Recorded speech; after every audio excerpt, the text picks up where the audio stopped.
Assalamualaikum, selamat pagi dan salam sejahtera. Nama saya Siti Aisyah Nur Ain binti Syafuddin, merupakan pelajar tahun 3 jurusan Ijazah Sarjana Muda Kejuruteraan Elektronik dengan Kepujian di dalam podcast khas graduan FKE sempena Istiadat Convocation yang ke-23. Bersama saya hari ini merupakan penerima anugerah tesis terbaik pasca siswa ijazah kedoktoran, iaitu Encik Muhammad Firdaus bin Muhammad Abdul Halim. Beliau merupakan seorang pensyarah di Universiti Teknikal Malaysia Melaka (UTM) dan beliau berumur 41 tahun dan sudah pun berkahwin dan mempunyai cahaya mata seramai 4 orang. Okey. Sebelum saya bertanyakan soalan pada Encik Muhammad Firdaus, saya ulas sedikit sejarah mengenai pendidikan beliau. Beliau merupakan graduan Ijazah Sarjana Muda daripada UNITEN, betul je?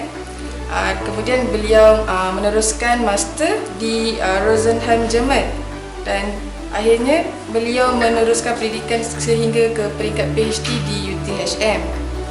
So daripada degree, master dan juga PhD, semua tu dalam bidang electrical, betul? Electrical power dalam UNITEN, electrical elektronik dekat Rosenheim. Kat sini electrical kat UTHM. Okay, so sebelum tu saya nak ucapkan terima kasih sebab sudi ke podcast kami. Jadi saya nak tanyalah, saya sebenarnya curious, banyak-banyak intern di Malaysia, kenapa Cik pilih Institut UTHM untuk sambung PhD? Sebab kita maklum ada 4 intern di Malaysia, UTHM, ada UTM, UMPSA dan juga UNIMAP. Kenapa UTHM? Assalamualaikum warahmatullahi wabarakatuh. Terima kasih.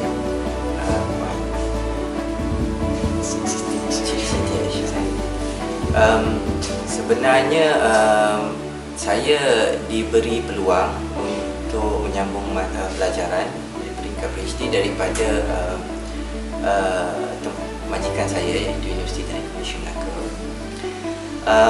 dan mereka memberikan saya pilihan lah, sama ada MTon ke ataupun Research University.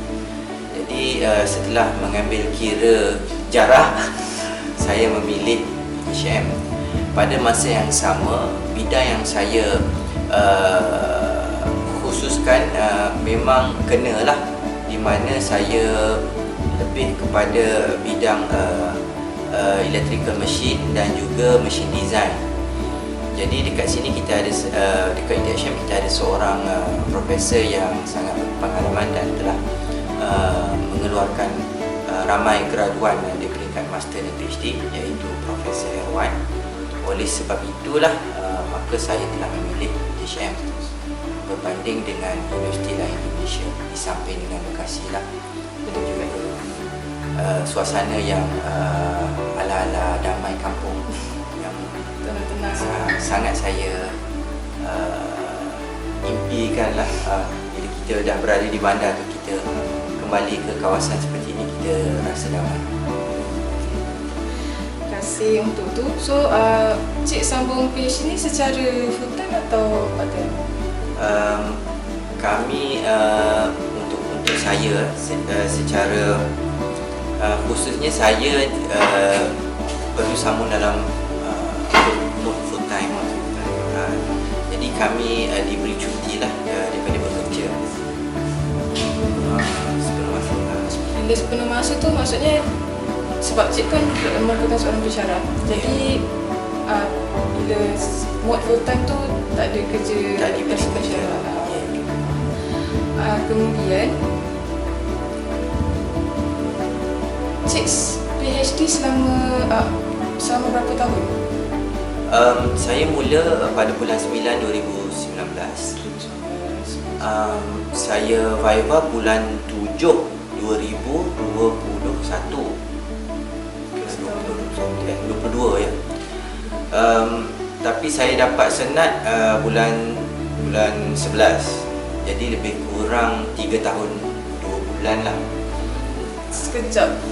Kira sekejap ke on time lah. On time. Tapi orang yang betul-betul bagus boleh buat bawah 3 tahun lah PhD tu je kan. Tapi alhamdulillah lah dapat siapkan sebab kena kembali bertugas lah selepas 3 tahun. So selama 3 tahun tu hanya PhD. Okay, soalan ni nervous sikit. So sudah maklum, kita dah maklum yang cik pun dah berkahwin, dah ada 4 orang anak. Jadi untuk cik bahagikan masa tu dengan family, dengan cik punya thesis, macam mana cik bahagikan masa, cik punya stress, macam mana cik handle?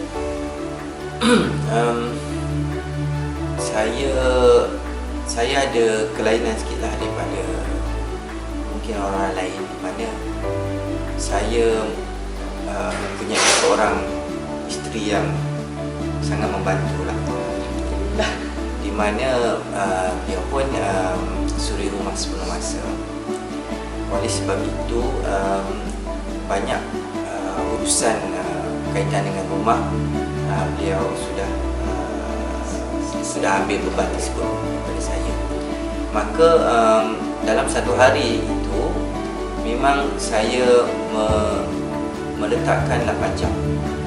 Sebenarnya kalau saya bekerja dengan majikan saya sebelum ni 8 jam, sama jugalah semasa saya belajar. Sebab saya pun dibayar untuk belajar. Jadi saya pun belajar selama 8 jam. Namun begitu, berlakulah PKP kan? Berlaku PKP tahun 2020 bulan Februari. Maka saya terpaksa meneruskan pengajian di rumah saya lah, di Melaka. Dan alhamdulillah juga saya masih meneruskan rutin tersebut sehinggalah saya berjaya menghantar laporan akhir untuk Viva.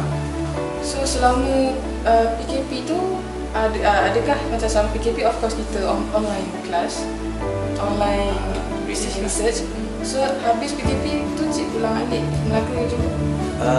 Tak, sebab saya punya Viva saya pun online masih lagi. Dia walaupun begitu pusat CGS ada maklumkan kalau nak buat offline pun boleh. Masa tu sudah terbuka sedikit ruang untuk perjalanan. Tetapi disebabkan kekangan kepada penilai panel PhD juga, lebih mudah dan lebih cepat untuk mereka menetapkan waktu appointment untuk melakukan Viva, maka mereka meneruskan dengan online. Dan saya pun online ni lebih kurang nervous dia kurang lah, sebab kita tak nampak orang. Kita pun kamera je. So dalam cik pada PhD ni, ada tak rasa macam give up separuh jalan, atau rasa macam nak teruskan ke? Mungkin sebab kita maklum kan, kalau student-student ni pun biasa, termasuk diri saya, nak teruskan degree ni pun macam walaupun 3 tahun setengah je saya dapat, tapi rasa macam lamanya, rasa macam betul, sangat betul. Perasaan tu ada pada semua orang. Lebih-lebih lagi saya kata ke awak buat projek sarjana muda 2 tahun mampu. Sebab ia adalah jangka masa yang panjang. Memang kita akan, bukan kata penat, bahasa Melayunya tepu. Macam nak hadap benda yang sama selama tempoh masa tu. Dan saya pun terkejut sebab lepas 6 bulan tu saya sebenarnya saya push jugalah lecturer saya. Macam mana ni? Apa yang saya kena buat ni lepas ni? Jadi membandingkan saya pun umur saya dengan Prof. Erwan tu 5 tahun, maka dia pun memberi nasihat pun sebagai seorang rakan lah. Okay, oleh sebab itu dia kata buat je teruskan je lah. Jadi saya sebagai seorang yang dewasa, saya teruskan je lah. Alhamdulillah. Okay. Jadi ada tak motivasi utama yang buatkan cik nak teruskan PhD ni? Selain pada of course keluarga, Ya. anak isteri. Kami diberi 3 tahun. Sekiranya kami tak dapat menyiapkan, maka kontrak sambung belajar itu akan terbatal dan kena pulangkan balik kewangan. Itu adalah salah satu motivasi penting lah untuk saya siapkan dalam masa kurang daripada kontrak yang ditetapkan. Pada masa yang sama, umur saya pun masa mula-mula tu 38. Maka lagi lama masa berlalu, kita punya pemikiran pun berkarat tak apalah kan. Maka saya fikirkan saya akan buat pecutan pada masa awal. Jadi 2 tahun, setahun yang seterusnya tu saya hanya konsentrate buat report saja. Itu je lah cara saya. Tapi kalau macam pelajar pun lebih kurang sama lah. Cuma pelajar ni nak kena pecut juga hujung. Sebab hujung-hujung. PSM dengan latihan industri kan. Jadi kena pecut daripada awal. Dia dah awal-awal tu dah macam tak kena laju lagi ni. Kena. Sebab ujung dah climax kan. So untuk dapat anugerah tesis terbaik ni, kalau bagi saya itu satu perkara yang sangat tak mudah. Sangat macam orang kata kena struggle lebih, kena usaha lebih. Dan banyak tekun, banyak semangat nak kena ambil, nak siapkan tu. Sebab suri-suri sekarang ni pun nak siapkan report ni orang kata bercinta. Walaupun report lab amali nak siapkan tu ambil masa. Kadang minggu depan nak submit, minggu depan esok tu baru nak siapkan. Jadi nak pula tesis ni banyak research yang kena banyak buat, betul-betul banyak baca. Jadi ada tak tips atau motivasi yang boleh Cik berikan pada student-student, terutamanya student akhir FTE yang sekarang tengah busy nak siapkan PSM? Sebab saya pun mengajar pelajar bachelor degree. Apa yang saya nampak, pelajar memang rushing lah. Rushing ni sebab masa dengan bebanan aktiviti-aktiviti luar lagi. Maka nasihatnya ialah just do it. Kisah buatlah sikit-sikit kan. Satu lagi untuk mendapat anugerah, kalau macam Cik Aisyah ingin mendapat anugerah, Cik Aisyah kena tengok dia punya rubrik. Yes. Dan saya secara rendah diri, saya rasa saya bukan mempunyai tesis yang terbaik. Tetapi pemarkahan untuk tesis terbaik itu, macam tesis terbaik ini bergantung kepada jumlah publication, jumlah jurnal, patent dan juga produk. Di mana semua itu saya buat.